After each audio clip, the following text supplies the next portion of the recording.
I'm really excited to welcome Emily Candela, and she's a History of Design PhD candidate from the Royal College of Art, and she will talk about atoms, flows, and networks, and the histories of science and design, what fits very well in that context, and the importance of understanding the history of interactions, overlaps, and barriers between design and science to reflect of these current relationships. Welcome. Thank you.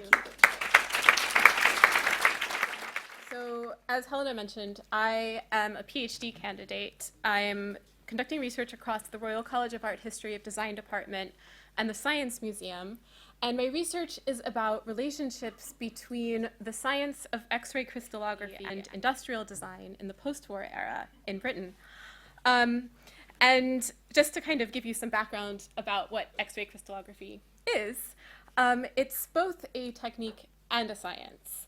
Crystallographers study the architecture of atoms in crystals and molecules, as well as macromolecules, things like proteins and viruses. And they do so by shining X-rays through crystals, and at least in the period in which I am studying, they would get something like this, which is a diffraction photograph. This one happens to be of DNA, which is possibly the most famous application of the science. The discovery of the DNA double helix in 1953 was achieved with the help of X-ray crystallography. Then crystallographers sort of intuit they intuited the structure of a molecule and would create visualizations, which is something I'm very interested in. Things like diagrams as well as models like this one, which these are two models for the structure of ice made for the crystallographer Kathleen Lonsdale in the mid-1950s. One's right and one is wrong, actually. But my work is not only about science. An aim of my research has been to develop ways to look at cross-field exchange between science and design, which is an area that we know significantly less about compared to the history of science and art, for example. And so to do so, I work in an interdisciplinary way. I integrate science, art, design, and maybe to think a bit about what is meant by a number of words that come up quite frequently today. Things like interdisciplinary, cross-disciplinary, transdisciplinary, and antidisciplinary. I'm interested in exactly what is meant by these. The very idea behind what these words sort of describe in terms of ways of working is that they disrupt or reframe existing approaches. So it's really easy to see them as exceptional, especially because the idea of discipline still orders a lot of the institutions where we work and study and knowledge generation in general. But I'd like to think about it in kind of a different way that my research brings up, which is that in what ways is this kind of work actually unexceptional or embedded in disciplines themselves? How does work that seeks to transcend discipline boundaries actually reflect back on disciplines? So, for instance, how does what we think of as design change when it's subjected to interactions with science? So to think through some of these questions, I'm going to dismantle an icon from the history of science and design, which is the Festival Pattern Group. So this was a project for the 1951 National Exhibition, the Festival of Britain, which brought together dozens of manufacturers, mostly of domestic products, things like window glass, carpets, cutlery, wallpaper, to derive patterns based on the diagrams made by X-ray crystallographers and their sort of cutting-edge research at the time. And this is the cover of their catalog for the Festival of Britain, and you can see a curtain material that's covered in a pattern derived from hemoglobin diagrams and a carpet derived from the visualizations of insulin by X-ray crystallographers. This is insulin lace, or lace with the structure of insulin, hemoglobin fabric again, and a metal sheeting with the pattern derived from the mineral cristobalite. So they were literally incorporating or like putting pictures of atoms on materials. So you can already sort of see the ways in which it's incredibly different from the type of work that was going on in the workshops. But I think that there are ways in which it sort of prompts questions about today as well. This kind of direct and deliberate and product-oriented interaction between scientific work and industrial design was incredibly unusual at the time, which is probably why it's one of the most, or the most famous interaction between science and design from the period. So since 1951, it's sort of been revived. It was shown at the Wellcome Collection in 2008. And I think that this project resonates today more than it actually did in the past, when people weren't very enthusiastic about it, actually, because it speaks to our current interest in these types of relationships. And perhaps because it seems so unique, other historians have looked at it and contributed to the history of the Festival Pattern Group. The Festival Pattern Group was essentially organized like a committee, so it was sort of strange. It was overseen by what is now the Design Council, who met regularly with manufacturers to discuss designs and get diagrams. And the Festival Pattern Group had a scientific advisor, the X-ray crystallographer Helen McGaw, who was actually the first woman on staff at the Cavendish in Cambridge. And she provided the group with the diagrams for their patterns, which seems like a pretty straightforward collaboration, except for the fact that I'm not really sure there is such a thing as a straightforward collaboration. I found that the diagrams that Helen McGaw gave to the designers were not actually conventional crystallographic diagrams. They were hybrids. This is one of myoglobin. It's something called a Patterson plot of the myoglobin structure. This is another one of lithium. They don't look like the crystal structure diagrams that I saw in her laboratory notebooks or that would have been in crystallography journals at the time.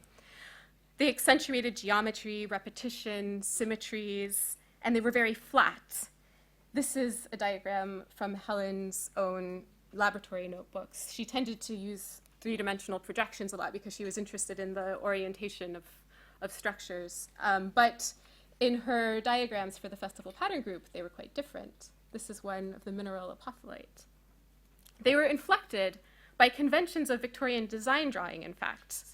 These are ones that Helen McGaw had been taught as an adolescent growing up in Ireland, like so many other pupils at the time. And her drawings, which were sort of inflected by design conventions, affected the way that the final patterns by the group looked. Here's some lace that was derived from the apophyllite diagram that she made. And this sort of integration of design drawing with scientific drawing speaks to something I'm interested in, which is flows between fields, the movement and translation of ideas, objects, techniques, and images. And I think that these might be found not only in the places where we are used to seeing them, such as in the direct encounter or the novel object that comes out of that kind of direct encounter. Because for Helen McGaw, what was really important was not the collaboration between the science and designer meeting each other, but the interaction of the scientist with a design practice. And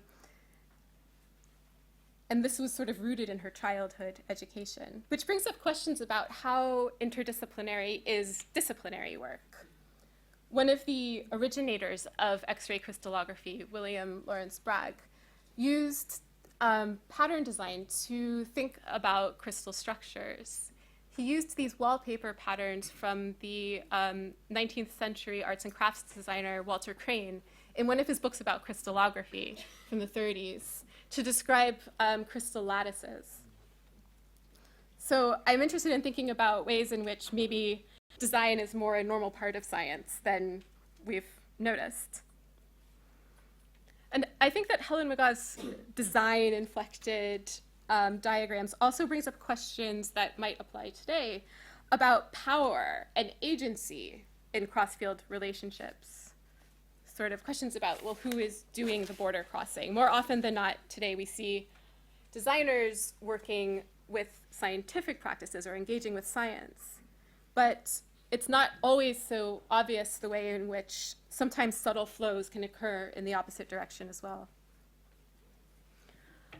So Helen McGaw was producing these kind of decorative diagrams long before the invention of the Festival Pattern Group. She actually had the idea that they should be used on, that crystal diagrams could be used on textiles and wallpapers a long time before this. She found quite a receptive network of practitioners from art, design, and architecture who were interested in her decorative diagrams. And these circulated among social networks at the time. For example, through the Post. She originally sent them to the Design Research Unit, which was an early design consultancy in London. This is a snapshot of them at work. Misha Black, one of the members, is standing up, who were very interested in her diagrams. One of their members, Marcus Brumwell, sent them to Barbara Hepworth, the artist, who was also quite enamored with Helen Magaw's diagrams. She said, "I think you should produce them exactly as they really are. To me, they're more beautiful than any man-made pattern." This is a diagram of hemoglobin that might have been some of the ones that were circulating among these social networks at the time. And eventually, the architect, Mark Hartland Thomas, saw them, and he initiated the Festival Pattern Group, and then it sort of happened. And many of the people in these networks were receptive to her diagrams because they were already interested in science, many for quite different reasons having to do with their own practices. But they were already involved in these cross-disciplinary conversations. So the Festival Pattern Group, which is this seemingly unique project, at least at first it seems to be, actually arose out of quite active, ongoing cross-field social networks and dialogues. So these are just some of the ways in which I've found that kind of looking below the surface, past what appears to be quite a novel, unique collaboration, is we actually find what appears to be ways in which the impetus for the project is already existing. It's already sort of embedded in working practices and networks. I'd just like to finish up by coming back to what the Festival Pattern Group made. You'll be able to see the sort of similarity between the diagrams and what they made in this example. This was a silk fabric based on the hemoglobin diagrams. And it's really clear how, looking at this, we can see how different this is from the kind of work that Radical Atoms, for instance, is doing today. It's a different idea of what design is, for one thing. It conceives of design largely as in a sort of aesthetic form-giving process, which is also part of, I think, what Hiroshi was talking about. But the Festival Pattern Group was actually part of this effort at the time to establish the creative role of the designer in industry, sort of part of the development of industrial design as a distinct profession, as it was kind of new at this time. But when these prototypes were exhibited, they actually kind of got the opposite reaction from the design press. The publication Architectural Design featured the Festival Pattern Group in the spring of 1951 and actually put one of Helen Magaw's diagrams on the cover. This is a electron density map of apholite, which was a mineral in concrete, which would have been important to architectural design. But they kind of criticized the project. They saw it as reducing the role of the designer, of letting science and sort of the structures of nature themselves take over the design process.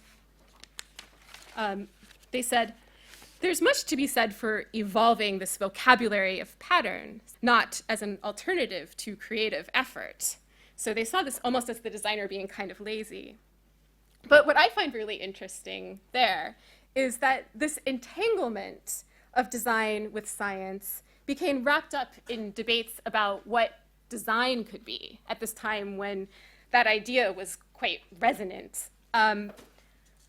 which I think prompts interesting questions about how do cross-field relationships affect how we think about design, what it is, what it can be, what it should be, maybe also what it should not be. What does it mean for design when it becomes positioned and entangled with science? Thank you.